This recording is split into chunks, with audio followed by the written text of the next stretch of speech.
Assalamualaikum warahmatullahi wabarakatuh. Innal hamdalillahi nahmaduhu wa nasta'inuhu wa nastaghfiruh wa na'udzu billahi ta'ala min shururi anfusina wa min sayyiati a'malina.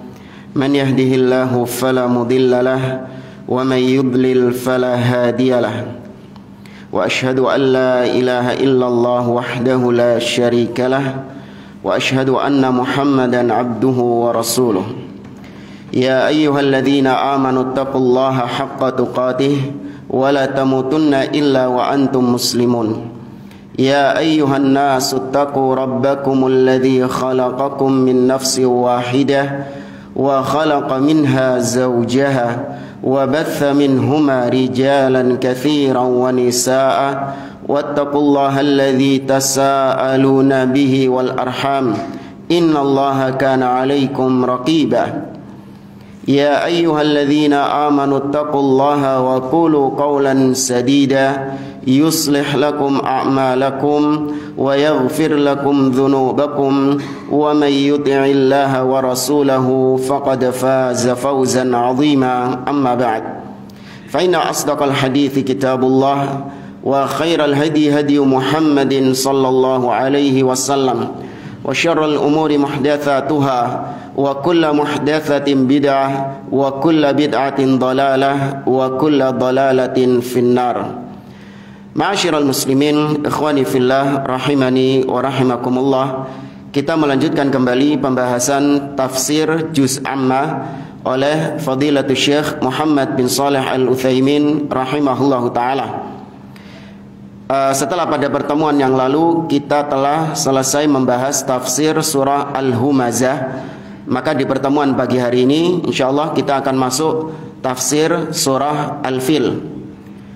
A'udzu billahi minasyaitonir rajim. Qala Allahu azza wa jalla, bismillahirrahmanirrahim. Alam tara kaifa fa'ala rabbuka bi ashabil fil. Kata Allah Subhanahu wa taala, tidakkah engkau melihat, ya tidaklah engkau memperhatikan bagaimana Rabbmu memperlakukan tentara fil, ya bagaimana perlakuan Rabbmu terhadap ashabul fil.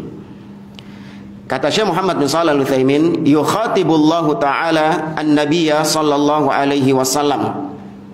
Di dalam ayat ini Allah Subhanahu wa taala berbicara kepada Nabi sallallahu alaihi wasallam. Ya, karena di situ disebut alam tara. Ya, tidaklah kau melihat, memperhatikan. Ya, kau di sini itu maksudnya adalah Nabi sallallahu alaihi wasallam. Au yukhatibu kulla man yasihu taujihul khitab ilaihi. Atau pendapat yang lain mengatakan itu tidak khusus kepada Nabi sallallahu alaihi wasallam, tapi kepada siapapun yang memang cocok, yang memang sesuai untuk ditujukan kepadanya surat Al-Fil ini.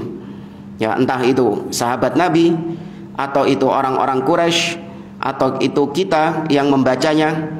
Ya, ini berlaku umum.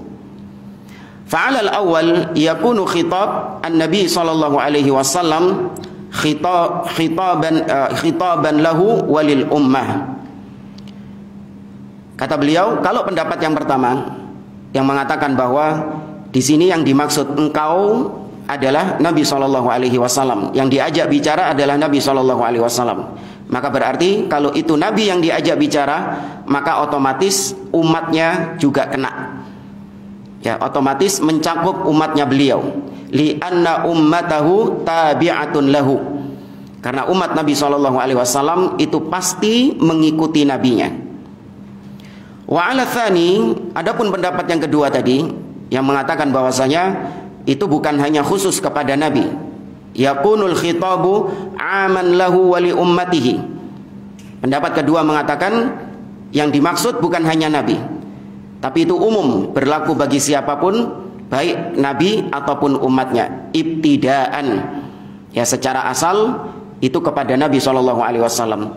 Wa ala kullin, ya terlepas dari itu semua, fa innallaha ta'ala yuqarriru ma fa'ala subhanahu wa ta'ala bi ashabil fil.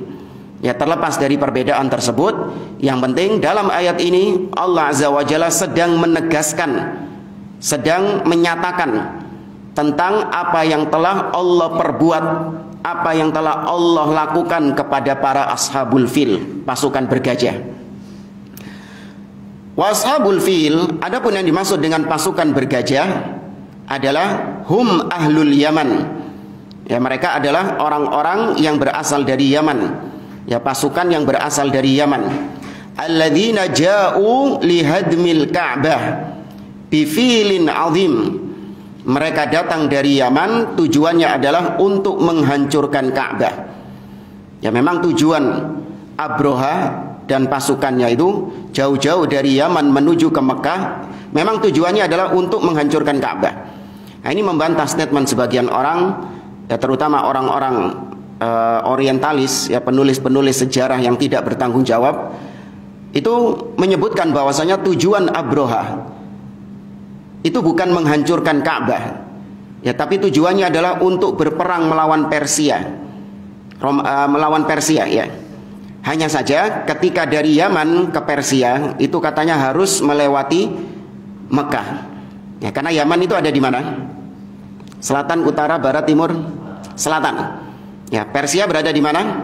Di mananya Yaman? Utara. Nah, tengah-tengahnya ada Mekah. Ya, kata penulis sejarah, sebagian penulis sejarah, tujuannya bukan untuk menghancurkan Ka'bah, tapi untuk menyerang Persia. Maka tidak. Yang benar memang mereka berangkat dari Yaman untuk menghancurkan Ka'bah. Bifilin azim, dengan membawa gajah yang besar. Arsalahu ilaihim malikul Habasyah, yang diutus oleh Raja Habasyah. Jadi Yaman itu masuk wilayahnya kerajaan Habasyah. Habasyah itu di mana? Afrika, Ethiopia. Tapi Yaman itu masuk dalam kekuasaan kerajaan Habasyah. Najasyi yang ada di zaman ini, ya, berarti Raja Habasyah Najasyi, ya. Ya, Najasyi yang ada di zaman ini itu bukan Najasyi yang nanti sahabat-sahabat hijrah ke Habasyah, beda orang. Meskipun gelarnya sama-sama An-Najasyi, tapi berbeda orangnya.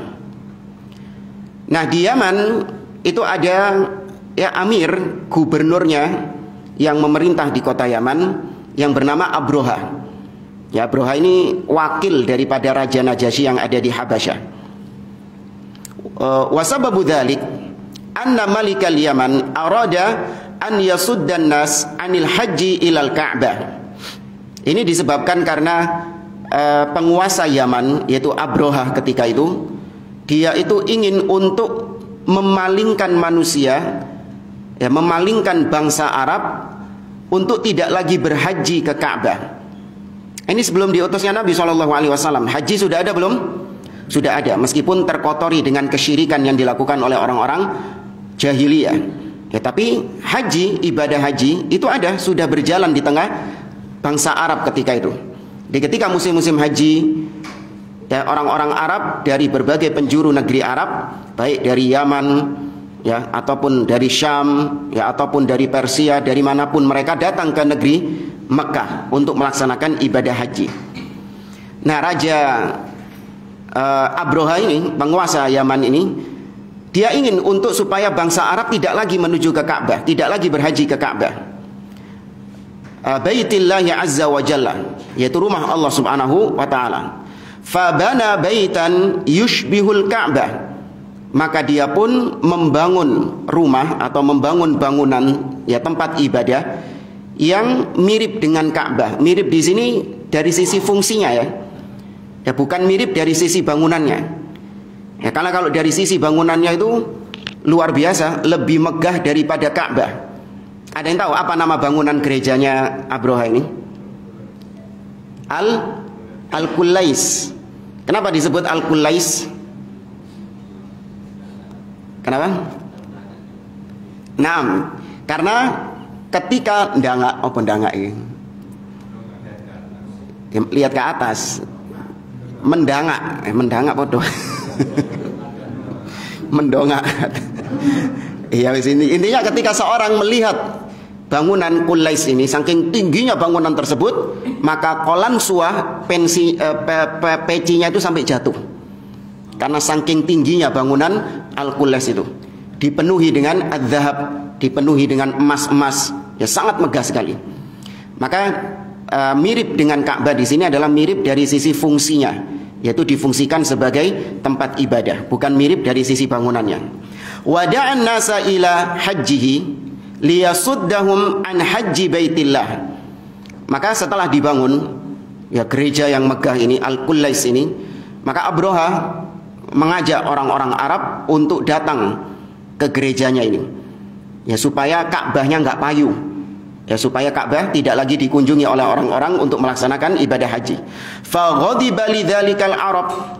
Maka ketika itu bangsa Arab yang memang mereka meskipun jatuh dalam kesyirikan, meskipun mereka terjerumus dalam kesyirikan, namun mereka masih mengagungkan nilai-nilai kesakralan Ka'bah. Ya bahkan mereka masih mengagungkan bulan-bulan haram. Mereka nggak mau berperang di bulan haram. Dan mereka nggak mau melakukan pembunuhan di tanah haram. Ya, oleh karenanya Safwan bin Umayyah, anaknya Umayyah bin Khalaf, ketika mau membunuh Hubaib bin Adi, seorang sahabat Nabi SAW, ketika mau mengeksekusi Hubaib bin Adi, Safwan bin Umayyah tidak membunuhnya di tanah haram, tapi dia keluar menuju Tan'im. Ya, Tan'im tanah apa? Tanah halal. Ya, dia lakukan eksekusinya di situ, dibunuhnya di situ. Padahal dia musyrik, tapi masih mengagungkan tanah haram. Ya, ini sekali lagi orang-orang Quraisy meskipun mereka musyrik, namun mereka masih mengagungkan Ka'bah, masih mengagungkan bulan haram, masih mengagungkan tanah haram. Namun itu nggak ada manfaatnya. Ya, tidak ada manfaatnya mereka mengagungkan itu semua kalau ternyata dalam peribadahan mereka masih berkutat dengan kesyirikan kepada Allah Azza wa Jalla. Maka orang-orang Arab ketika itu marah. Wa dhahaba rajulun minhum ila hadzal baiti alladhi ja'alahu malikul Yaman badalan 'anil Ka'bah wa taghawwata fihi wa lataha judranahu bil qadar. Maka ada salah seorang dari Quraisy itu berangkat ke Yaman, ya karena dia sudah benci dengan bangunan bangunan Abroha ini untuk memalingkan manusia dari Ka'bah, maka dia pun berangkat ke Yaman. Maka sesampainya di Yaman, dia buang air besar, dia buang air kecil di situ, kemudian mohon maaf kotorannya itu dioleskan ke gerejanya Abroha itu, di dinding-dindingnya. Faghadiba malikul Yaman ghadban syadidan. Ketika itu Abroha marah luar biasa, mendapati gerejanya, tempat ibadahnya kotor, ya diolesi dengan kotoran itu. Wa akhbara malikul Habasyah bidzalik. Maka dikabarkan kepada Raja Najasyi yang ada di Habasyah tentang perbuatannya orang-orang Arab ini. Fa arsala ilaihi hadzal filal azim. Maka dikirimlah ya gajah-gajah tersebut, gajah-gajah yang besar tersebut. Ya disebutkan dalam beberapa riwayat, diantaranya riwayat Imam Ahmad dan juga disebutkan oleh Ibnu Katsir dalam tafsirnya. Ada satu gajah yang sangat besar sekali. Jumlah gajahnya ada khilaf di antara para ulama. Ya, ada yang mengatakan 6, ya ada yang mengatakan 10, ada yang mengatakan 20, nggak penting jumlahnya berapa. Ya, ada gajah yang besar di antara gajah-gajah tersebut, sangat besar luar biasa. Ada yang tahu namanya siapa? Gajahnya Mahmud. Gajahnya namanya Mahmud. Nah, qila wa kana ma'ahu sittatu faila. Ada yang mengatakan bahwa jumlahnya tadi 6. Ini khilaf di antara para ulama. Litusaidahu, untuk membantu Abroha menghancurkan Ka'bah, menyerang orang-orang Quraisy dengan gajah-gajah tersebut.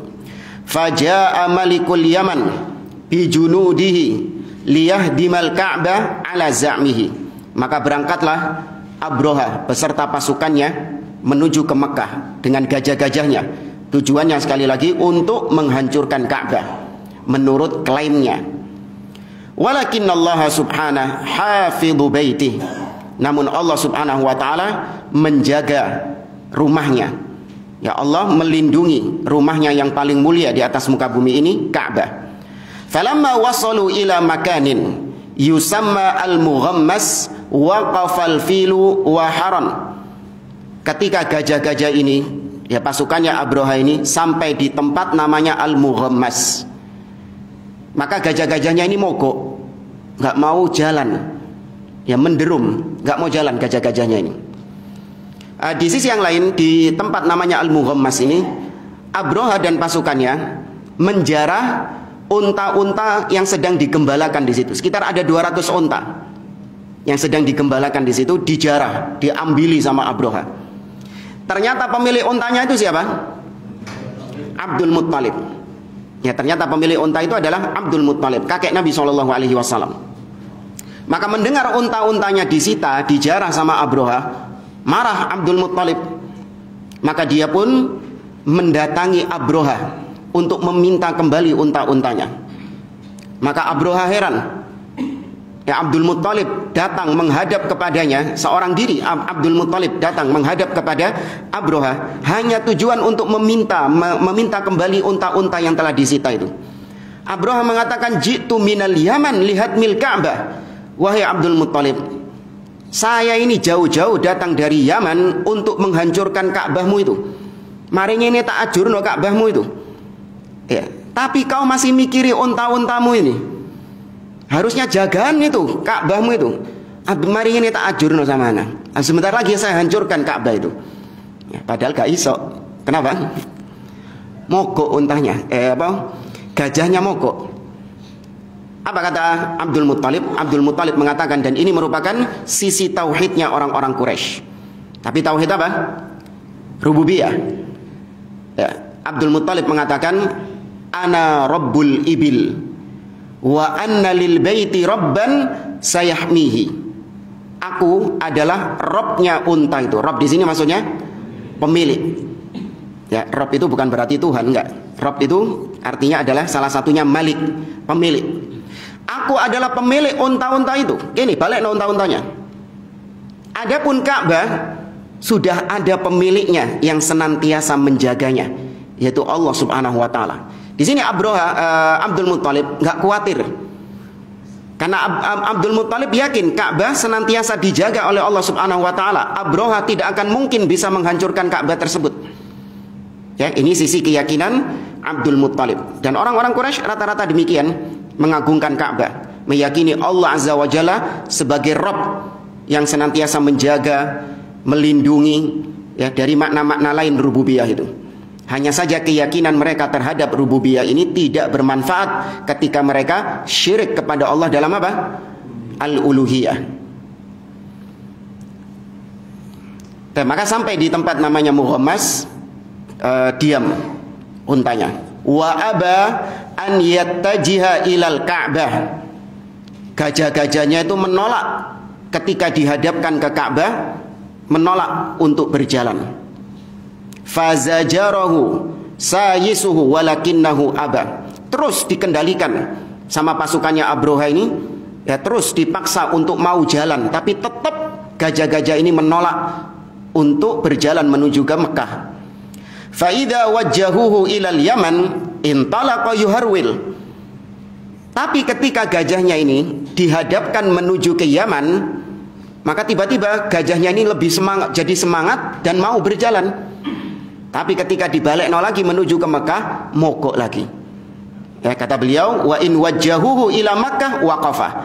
Ketika diarahkan menuju ke Mekah, mogok lagi. Wa hadhihi ayatun min ayatillahi azza wa jalla. Ini merupakan tanda dari tanda-tanda kekuasaan Allah Subhanahu wa taala. Kita harus meyakini Allah Azza wa Jalla yang menjadikan binatang-binatang diantaranya gajah ini tunduk kepada Allah, karena Allah pemiliknya gajah, Allah Rabbnya gajah. Maka Allah berkuasa atas apapun yang Allah inginkan kepada gajah tersebut. Nah, ini Rabb yang sebenarnya itu ini. Apapun yang dia kuasai, apapun yang dia miliki, tunduk kepadanya. Ya, berbeda dengan kita. Ya, kita punya kepemilikan. Mobil, BPKB-nya atas nama kita. Ya, rumah, SHM-nya atas nama kita. Meskipun kita sebagai Rabbnya mobil, Rabbus Sayyarah atau Rabbul Bait, pemilik rumah, namun ternyata rumah, kendaraan kita tunduk nggak sama kita? Nggak tunduk sama kita, nggak nurut. Nah, nek di starter gak gelem murup. Ya, nek hujan bocor, nggak mau nurut sama kita. Beda sama kepemilikan Allah Subhanahu wa taala. Apa yang Allah miliki, maka semuanya tunduk kepada Allah Azza wa Jalla, bahkan langit dan bumi. Ya, Allah mengatakan dalam surah Hud ketika mengisahkan tentang banjirnya di zaman Nabi Nuh alaihi salam, wa qila ya ardu bla'i ma'aki wa ya sama'u aqli'i. Dikatakan kepada bumi, wahai bumi, ya keluarkanlah air yang ada padamu. Wahai langit, turunkanlah air yang ada padamu. Faghidul ma, maka ketika itu penuh dengan air. Ya, sejenak penuh dengan air, seketika penuh dengan air. Langit dan bumi tunduk nurut sama Allah Azza wa Jalla. Nah, demikian pula gajah-gajah ini. Thumma baqau hatta arsalallahu alaihim tayran ababil tarmihim bihijaratin min sijil. Maka mereka tetap di situ, pasukannya Abraha ini. Gak iso nang dinding, gak bisa kemana-mana mereka. Gajahnya juga gak bisa kemana-mana. Sampai akhirnya Allah Azza wa Jalla mengutus ya burung-burung yang banyak jumlahnya. Ya, ababil nanti disebutkan di sini artinya adalah jamaat. Ya, berbondong-bondong, berjamaah-jamaah. Ya, ababil ini bukan jenis burung loh ya. Ya, ada jenis burung namanya burung ababil gitu. Enggak, ini bukan jenis burung, bukan kayak burung kakak tua, burung beo, bukan jenis burung. Tapi ini adalah burung yang ababil banyak berbondong-bondong. Ya, jenisnya apa wallahu a'lam. Ya, jenisnya apa wallahu a'lam. Cuman ada riwayat dari Abdullah bin Abbas, kita bacakan di sini.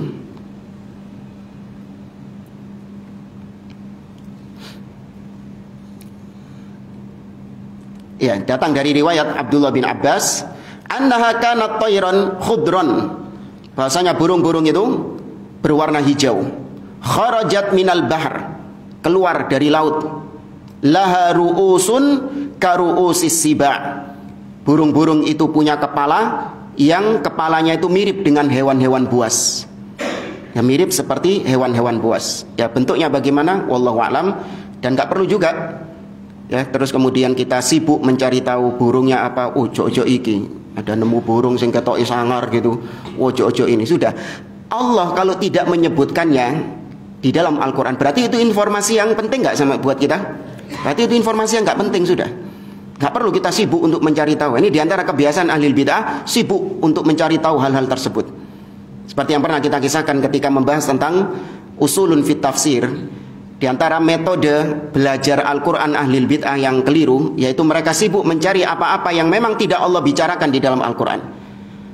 Ya, kayak misalnya mereka sibuk ya mencari tahu apa warna anjingnya Ashabul Kahfi misalnya. Ya.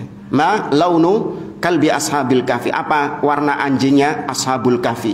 Jenisnya jenis apa anjingnya? Ya, apakah jenis herder? Ngapain? Ya, nggak ada manfaatnya. Nyari tahu perkara-perkara yang Allah ketika memang tidak menyebutkannya, berarti Allah Maha tahu itu informasi yang memang nggak diperlukan untuk kita. Ya, maka nggak perlu ditanyakan perkara-perkara demikian. Tapi lanjut di sini kata Allah, alam yaj'al kaidahum fi tadlil. Ya, kata Allah Subhanahu wa taala, tidaklah kau perhatikan bahwasanya Allah Subhanahu wa taala menjadikan kaidahum, makar mereka, rencana jahat mereka, fi tadlil, dalam kesia-siaan. Ya, rencana mereka, yakni rencana Abraha dan pasukannya, dijadikan oleh Allah sia-sia, tidak mendapatkan hasil. Wa arsala alaihim tayran ababil, dan Allah kirim kepada pasukan Abraha burung-burung yang banyak. Tarmihim bihijaratin min sijil, yang mana burung-burung ini melempar pasukannya Abraha dilempar oleh burung-burung ini bihijarah, dengan bebatuan-bebatuan min sijil. Ya, sijil disebutkan atin al-mashwi, artinya bebatuan-bebatuan dari tanah liat yang bekas dibakar. Ya, tanah liat yang bekas dibakar, sehingga kerasnya itu benar-benar keras sekali. Ya, sangat keras, luar biasa. Qalal ulama tayran ababil, para ulama mengatakan yang dimaksud dengan tayran ababil yakni jama'atin mutafarriqah, yaitu berbondong-bondong dan berpencar-pencar. Karena burung itu ada yang berkelompok. Ya, tapi ini enggak, banyak tapi mencar-mencar. Ya, kalau ada pasukannya Abroha yang kabur ke sana, maka dikejar sama burung-burung tersebut. Kullu tayrin fi minqarihi hajarun solbun.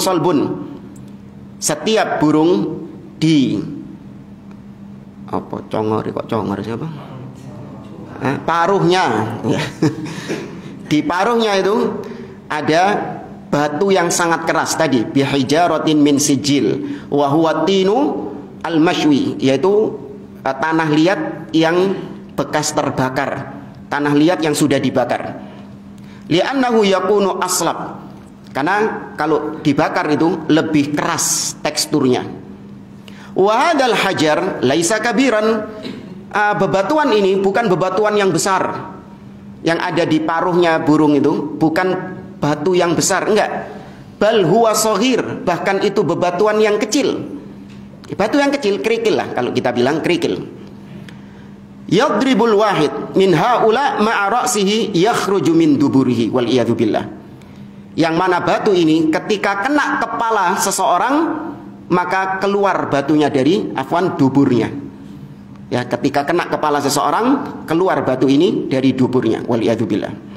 Faja'alahum ka'asfin ma'kul, maka Allah menjadikan mereka seperti daun yang remuk, daun yang habis dimakan. Ai kazar'in akalathu ad-dawab, seperti dedaunan yang habis dimakan oleh binatang. Wa wata'athu bi aqdamiha hatta tafattata, dan daun seperti habis diinjak sehingga daun itu menjadi hancur lebur. Ya. Baik, ini kata beliau, hada mujmal hadhihi suratil azimah allati bayyana Allah subhanahu wa ta'ala fiha ma fa'ala bi ashabil fil. Inilah ringkasan ya secara global tafsir dari surat yang agung ini, di mana Allah azza wa jalla menjelaskan di dalamnya tentang bagaimana perlakuan Allah, bagaimana balasan Allah kepada ashabul fil, pasukan bergajah. Wa anna kaidahum sara fi nuhurihim, dan rencana mereka, rencana jahat mereka itu berbalik kepada mereka sendiri. Ya, Allah balikkan keburukan mereka kepada mereka sendiri. Wa hakadha kullu man aradal haq bisu'in fa innallaha ta'ala yaj'alu kaidahu fi nahrihi. Maka demikianlah setiap orang yang menginginkan keburukan, menghalangi manusia dari kebenaran, ya, dengan rencana-rencana jahatnya, dengan rencana-rencana busuknya, menghalangi seseorang dari al-haq, menghalangi seseorang dari tauhid, menghalangi seseorang dari sunnah, dari akidah salaf, maka Allah azza wa jalla akan membalikkan rencana-rencana jahatnya, rencana-rencana busuknya dikembalikan kepada dia sendiri. Wa innama hamallahu azza wa jalla al-ka'bata an hadzal fil ma annahu fi akhir zaman sawfa yusallitu 'alaiha rajulun minal habasyah. Allah subhanahu wa ta'ala di dalam kisah ini menjaga Ka'bah, dijaga sama Allah dari serangan ashabul fil, dari serangan Abroha dan pasukannya.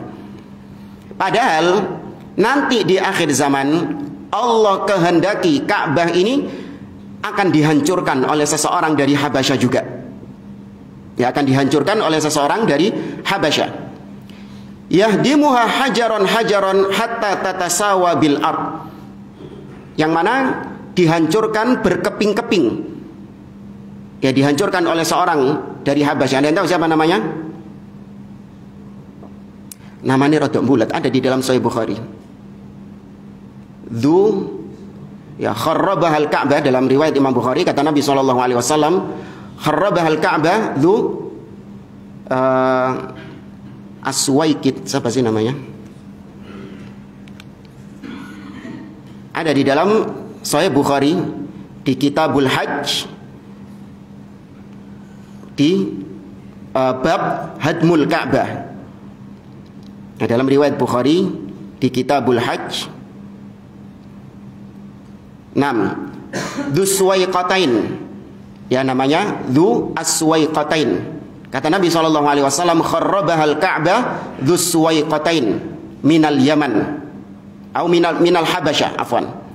Ka'bah kelak di akhir zaman akan dihancurkan oleh seorang yang bernama dzus suwaiqatain, seseorang yang berasal dari Habasyah, dari Ethiopia. Allah kehendaki ketika memang sudah mendekati akhir zaman, ya tidak ada lagi yang beribadah kepada Allah, tidak ada lagi yang menyebut Allah Subhanahu wa taala, maka Allah kehendaki Ka'bah dihancurkan oleh orang ini. Tapi di kisah ini Allah masih menjaga Ka'bah. Li'anna qissata ashabil fil muqaddimatun li bi'tsatir Rasul Muhammadin sallallahu alaihi wasallam. Karena kisah tentang pasukan gajah ini itu adalah muqaddimah, permulaan dari diutusnya Nabi sallallahu alaihi wasallam. Makanya dikenal Nabi itu dilahirkan di tahun apa? Tahun gajah. Ya memang tidak disebutkan tahunnya tahun berapa, karena ketika itu masih belum umum ya penanggalan-penanggalan dengan angka-angka dengan tahun sekian nggak ada. Ya, Nabi SAW itu yang disepakati oleh para ulama yang pertama lahir di hari Senin.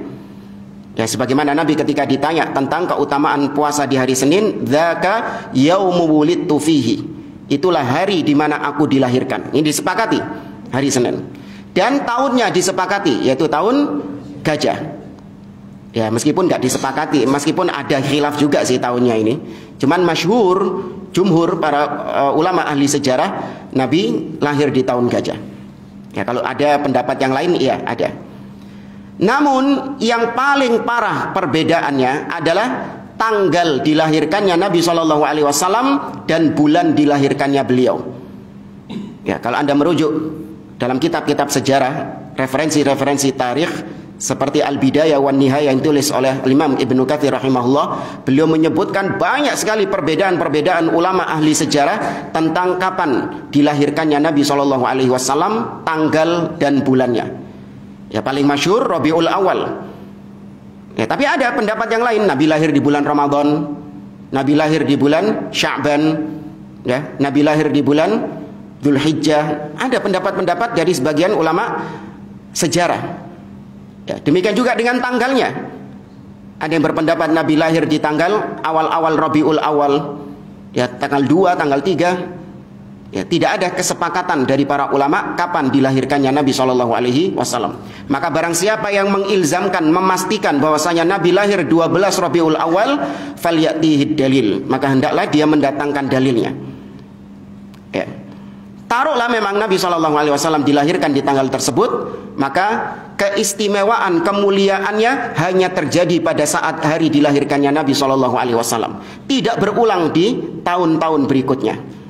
Kenapa? Karena tidak ada ibadah yang disyariatkan di tahun-tahun berikutnya berkaitan dengan hari lahirnya siapa? Rasul SAW.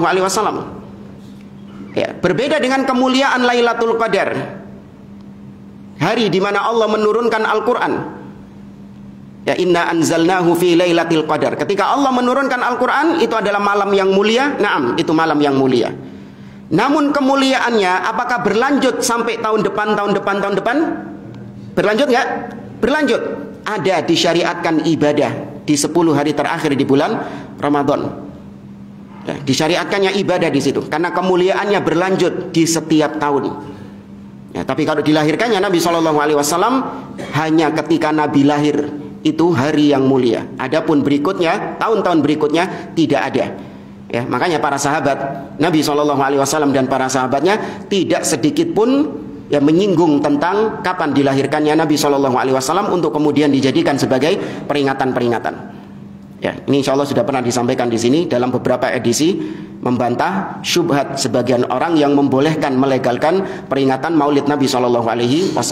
Ya, mungkin silakan dirujuk di rekaman kajiannya. Nah, kembali ke sini, kata beliau, ini adalah awal permulaan dari diutusnya Nabi SAW. Allati yakunu fiha ta'zimul bait. Ya, di mana dalam peristiwa ini Allah Subhanahu wa taala benar-benar memuliakan, mengagungkan Baitullah Ka'bah. Dijaga sama Allah dari Abroha dan pasukannya. Amma fi akhir zaman fa inna ahlal bait idza ahanuhu wa aradu fihi bi ilhadin bi zulmin Adapun ketika akhir zaman, ketika kaum muslimin menghinakan Ka'bah dan mereka tidaklah menginginkan kepada Ka'bah kecuali kezaliman dan keburukan. Artinya sudah tidak ada nilainya Ka'bah ini di mata orang-orang di zaman tersebut, di akhir zaman tersebut. Walam ya'rifu qadrahu, dan mereka tidak lagi mengenal keutamaan, kemuliaan, keagungan Ka'bah tersebut. Hina idzin, maka saat itulah yusallitullahu alaihim man yahdimuhu, Allah kuasakan seseorang untuk menghancurkan Ka'bah. Tadi namanya dzussuwaiqatain. Hatta la yabqa ala wajhil ard, sampai-sampai tidak tersisa Ka'bah di atas muka bumi ini. Walihada yajibu ala ahli Makkah khasatan an yahtarizu minal ma'asi wadh-dhunub wal kabair. Maka hendaklah wajib bagi orang-orang Mekah secara khusus, atau bagi kaum muslimin yang berkunjung ke Baitullah Ka'bah, hendaklah mereka benar-benar menjaga diri untuk tidak bermaksiat, berbuat dosa di Ka'bah tersebut, ya, di tanah haram tersebut. Namun kalau kita dapati banyak di antara kaum muslimin ketika umroh, ketika haji, mereka banyak melakukan kemaksiatan-kemaksiatan, bahkan kesyirikan kepada Allah Subhanahu wa taala. Ya, kita dapati sendiri yang sering kita kisahkan, jamaah haji, jamaah umroh banyak yang berbondong-bondong mendatangi maktabah Mekah. Ya, di dekat Masjidil Haram itu ada bangunan perpustakaan Mekah. Perpustakaan sudah ditutup. Mereka meyakini bahwasanya disitulah dahulu Nabi SAW dilahirkan. Maka mereka banyak yang berdoa di situ, banyak yang ngalap berkah di situ. Ya, diusap-usap temboknya, kemudian diambil tetesan-tetesan airnya. Mereka berdoa di situ, ngadep kepada bangunan. Padahal Ka'bah ada di mana? Di belakang mereka.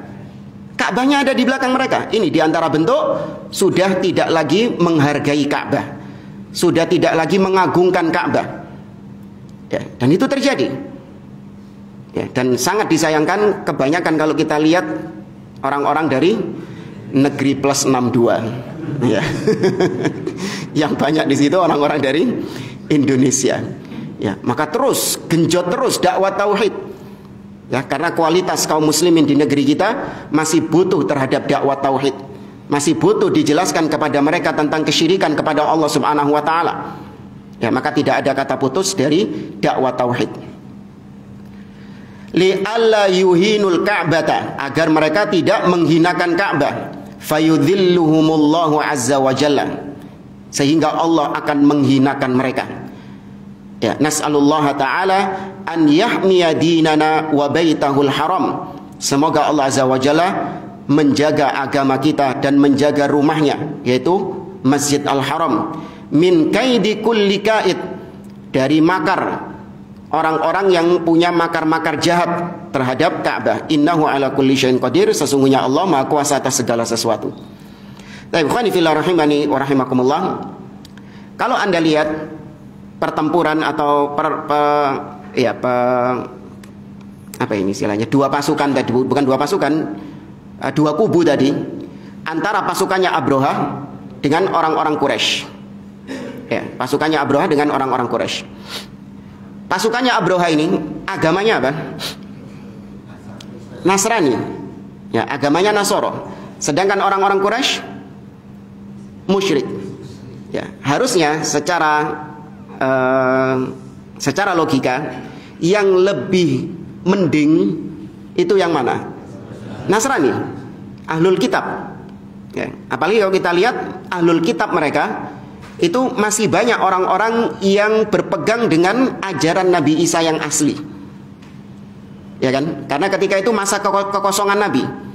Ini kisah ketika masa kekosongan Nabi, atau yang disebut dengan jahiliyah, atau disebut dengan masa fatrah, di mana muka bumi ini kosong dari Nabi dan Rasul selama kurang lebih 6 abad. Sejak kapan sampai kapan? Sejak diangkatnya Nabi Isa alaihi salam sampai diutusnya Nabi Muhammad sallallahu alaihi wasallam.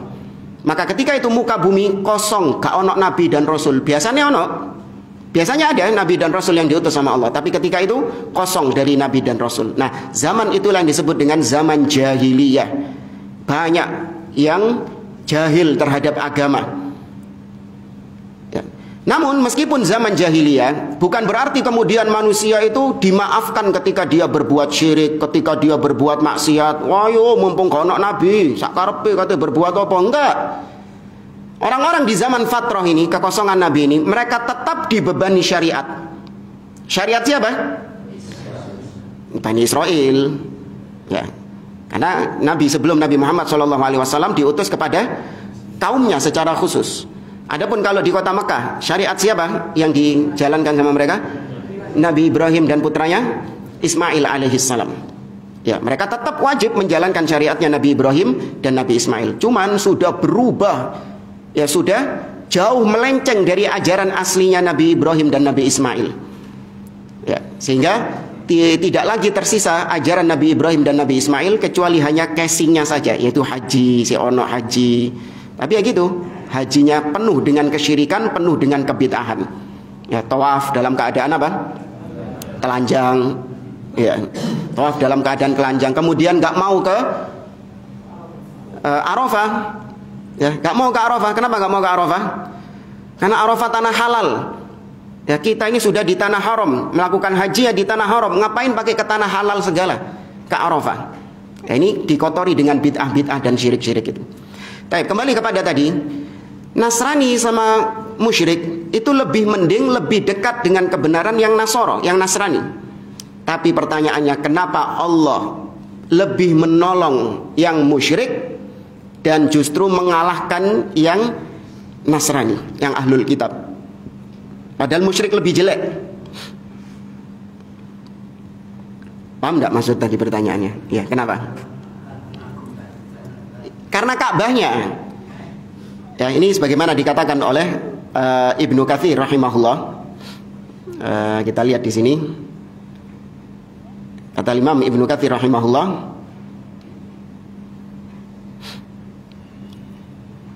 kata beliau, wa kanu qauman nasara. Raja Abroha dan pasukannya itu adalah orang-orang Nasara. Wa kana dinuhum idzaka aqraba halan mimma kana alaihi Quraisyun min ibadatil authan. Ketika itu agamanya Abroha dan pasukannya itu lebih dekat dengan kebenaran daripada apa agamanya orang-orang Quraisy, yaitu penyembahan kepada berhala-berhala pagan. Walakin kana hadza min babil irhas wa tauti'ah lima ba'athi Rasulillah sallallahu alaihi wasallam. Tapi Allah menangkan orang-orang Quraisy. Allah jaga orang kota Mekah bukan dalam rangka untuk membela kesyirikan orang-orang Quraisy, bukan. Tapi itu untuk menegaskan, ya, untuk mempersiapkan peristiwa yang akan terjadi setelah peristiwa ini, yaitu dilahirkannya Nabi dan diutusnya Nabi sallallahu alaihi wasallam. Fa innahu fi dzalikal 'am wulida ala ashharil aqwal. Ini tadi kita katakan. Karena di tahun tersebut, kata Ibnu Katsir, dilahirkan Nabi sallallahu alaihi wasallam menurut pendapat yang paling masyhur. Berarti ada pendapat-pendapat yang lain. Ya, tapi yang paling masyhur Nabi dilahirkan di Amul Fil, tahun gajah. Kalau melihat orang-orang dulu juga gitu ya. Orang yang sudah tua-tua gitu, kalau ditanya, "Mbah, jenengan lahir tahun pinten, Mbah?" Tidak bisa nyebut angka tahunnya. Yang disebut apanya sama dia? Peristiwanya. Ya. Dulu saya masih kecil itu ada Belanda sean. Banyak tentara-tentara Belanda gitu. Berarti saya dilahirkan ketika masih ada Belanda, masih musim penjajahan. Yang diingat sama dia peristiwanya. Ya. Itu orang-orang dulu kalau mengingat peristiwa demikian. Kemudian walisanu halil qadar yaqul, seakan-akan dalam surah Al-Fil ini Allah mengatakan lam nansurkum ya ma'syara Quraisy 'alal habasya li khairiyatikum 'alaihim. Seakan-akan Allah mengatakan kepada mereka, wahai orang-orang Quraisy, aku menolong kalian atas orang-orang Habasyah, yaitu atas Abroha, bukan karena kalian lebih baik daripada Abroha. Ya, jangan GR, jangan pede. Aku menolong kalian, kata Allah, bukan karena kalian lebih baik daripada Abroha. Walakin siyanatan lil baitil atiq. Tapi aku menolong kalian itu dalam rangka untuk menjaga Baitullah, menjaga Ka'bah. Alladzi sanusyarrifuhu wa nu'azzimuhu wa nuwaqqiruhu, yang kelak akan ada orang yang benar-benar memuliakan Ka'bah, mengagungkan Ka'bah, menghormati Ka'bah, bi bi'tsatin Nabi sallallahu alaihi wasallam Muhammad, yaitu dengan diutusnya Nabi sallallahu alaihi wasallam. Ini yang akan memuliakan Ka'bah dengan sebenar-benarnya, yang akan mengagungkan Ka'bah dengan sebenar-benarnya. Kalau orang-orang Quraisy, meskipun niat mereka mengagungkan Ka'bah, tapi realitanya mereka menghinakan Ka'bah juga. Dengan apa? Iya, di DKI berhala di ikono. Iya, Ka'bah ini penuh berhala semuanya. Ya, ketika ketika Nabi Fathu Mekah, didapati Ka'bah ada berapa berhalanya? Ka'adadil ayyam fis sana, seperti jumlah hari dalam setahun, 360 berhala. Anda bisa bayangkan Ka'bah, berhala tok, sampai atas-atas, bahkan sampai dalam-dalamnya juga. Ya, ada berhalanya yang menyerupai Nabi Ismail dan Nabi Ibrahim di dalam Ka'bah tersebut. Ditemukan oleh para sahabat, dihancurkan ketika peristiwa Fathu Mekah.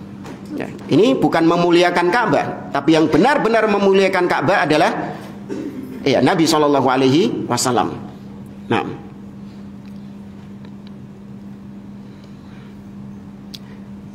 jamaah rahimani wa rahimakumullah. Kata para ulama juga demikian ketika Allah Subhanahu wa taala menjadikan Alu Sa'ud, keluarga Sa'ud yang sekarang menguasai Haramain Makkah dan Madinah, Allah kuasakan mereka untuk menjaga Baitullah, dan mereka benar-benar melaksanakan sebagaimana yang Allah tujukan, yaitu menjaga Ka'bah dari segala macam kesyirikan-kesyirikan, menjaga Ka'bah, menjaga rumah Allah dari segala macam hal-hal yang bisa menodainya. Ya, maka Anda tidak akan mendapati kesyirikan yang dilegalkan di dua tanah suci. Ada kesyirikan yang dilegalkan di situ. Kuburan-kuburan yang memang dikhususkan untuk diminta-mintai, ya, kuburan-kuburan yang memang dikhususkan untuk ngalap berkah, yang legal loh ya. Ada? Nggak ada. Ya, mungkin ada orang-orang yang datang ke sana secara ilegal berbuat syirik kepada Allah, ada. Ya, tapi kalau secara legal diresmikan oleh negara, oleh kerajaan, kesyirikan tersebut tidak ada. Ya, bahkan para pelaku kesyirikan paling sumpek kalau sudah ke sana. Loh iya jemaah. Paling sumpek mereka, ngamuk-ngamuk, marah-marah. Nggak bisa mereka melancarkan kesyirikan-kesyirikannya. Kayak tadi itu, perpustakaan yang kita sebut itu. Diapakan sekarang sama pemerintah Saudi? Dikasih barikade, dijaga askar di situ, nggak boleh mendekat orang-orang di situ. Ketika ada yang minta-minta itu diusir sama askar-askarnya. Yaitu penjagaan terhadap tauhid, ya, penjagaan terhadap Ka'bah. Jangan sampai Ka'bah ini dihinakan, jangan sampai Ka'bah ini tidak dimuliakan oleh kaum muslimin. Nah, baik, ikhwani fillah rahimani wa rahimakumullah. Mungkin itu yang bisa kita sampaikan. Wallahu taala alam. Sudah kurang berapa menit? 4 menit.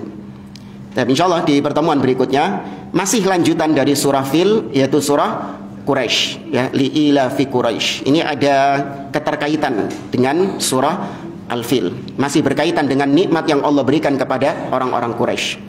Kita akhiri, subhanakallahumma wa bihamdik, asyhadu an la ilaha illa anta astaghfiruka wa atubu ilaik. Assalamualaikum warahmatullahi wabarakatuh.